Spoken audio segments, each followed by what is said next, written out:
في سنة 2001 كان موسم مسلسلات قوي جدا جدا جدا. ليه احنا بنقول قوي؟ يعني حضرتك لما تيجي تشوف مسلسل زي حديث الصباح والمساء، بص على النجوم اللي فيه: احمد خليل، ليلى علو، سوسن بدر. او مسلسل عائلة الحاج متولي للنجوم ونجم الكبير نور الشريف، طبعا غير النجوم اللي موجودين معاه. وطبعا زي مسلسل سوق العصر اللي كان عامل مشاهدات عالية في الوقت ده، وكان ليه رواج بطريقة غريبة وكانت الناس بتتابعه، حاجة قوية جدا.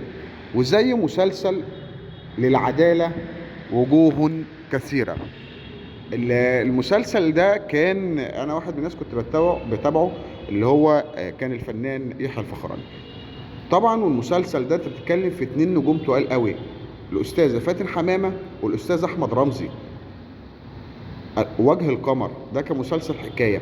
المسلسل اللي بعده الرجال في زمن العولمه للفنان الراحل صلاح السعدني، كان في وقته كان عامل ضجه كبيره قوي.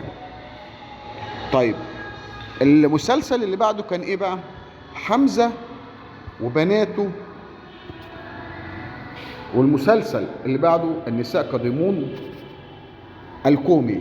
المسلسلات اللي بكلم حضرتك عليها دي كانت في الفترة دي قوية جدا، وما زالت حتى الآن الناس بتحب تتابع الحاجات دي. لو عجبك المسلسلات